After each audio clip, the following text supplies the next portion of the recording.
okkur sjálf. Því að þetta náttúrulega rosalega mikilvægur hluti af okkar sjálfsmynd og það nauðsynlegt fyrir okkur að kynnast samhengi myndlistararfleifðarinnar til þess að vera í rauninni samræðuhæfur og geta mynda sér skoðanir á mikilvægi þessara rafleifða. Og þá komum við náttúrulega mjög fljótt inn á þann punkt sem allir þekkja, sem náttúrulega vandamál hvað varðar það að sýna þessa myndlistararfleifð. Og það vandinn við að gera þennan arf sýningu. Okkur vantar fyrst og fremst húsnæði, einhverja umgjörð þar sem við getum gengið að myndlistararfleiðinni með reglulegu og föstu millibili. Og samt í rauninni komumst við líka því að þetta hefur ekki bara endilega með það að við getum gengið klakklaust að þessari arfleifð okkar á sýningunum sjálfum, heldur tengist þetta líka alls konar öðrum sýnileik eins og á gagnagrunnum og á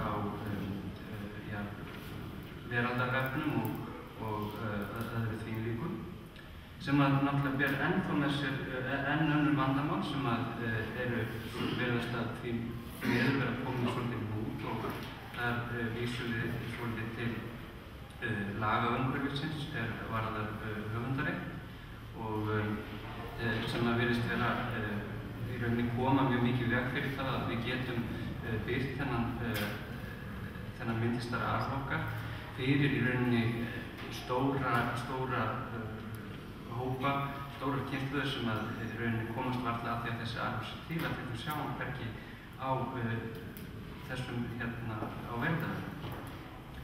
Nú og síst en ekki sísta þá þurfum við auðvitað að gera í rauninni söfnunum kleift að rækja skyldur sínar, því að það auðvitað lögbundið að til dæmis í Listasafninu að það á að safna, rannsaka og að miðla þessum myndlistararfi og það kemur inn í varðandi söfnunina að það virðist vera ýmsu ábótavant varðandi forvörslu og fagþekkingu á henni og ekki bara á eldri list, heldur líka á samtímalistinni sem þarf oftar en ekki meiri aðfinningu heldur en kannski gamlu verki. Og þarna þarf náttúrulega að efla bæði mannskap og fjárveitingar og rannsóknir.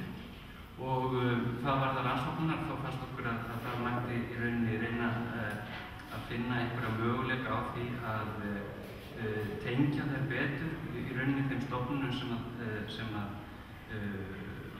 gera þessar rannsóknir.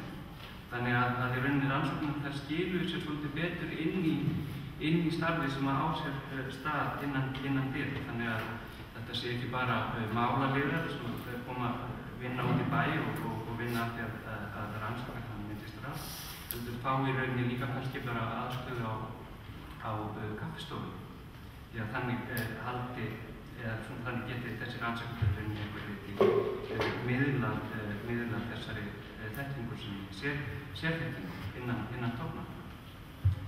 Nú, reglukerfið, það kom það mjög oft að því að það vanti skýrari menningarstefnu og það vanti algjörlega í rauninni allt aðhald með reglum og lögum að þeim sé fylgt eftir.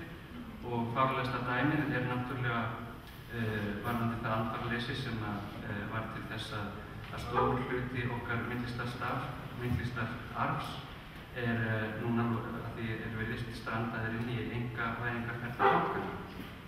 Þannig að það ábyrgðarhluti að safna og halda utan og miðla þessum arfi og geymslurnar að þær þurfa að vera í lagi og svona til framtíðar að þá einfaldlega þá krefst þess að við hugum að því að myndlistararfleifð okkar verði sýnileg því að við þurfum svo sannarlega á því að halda.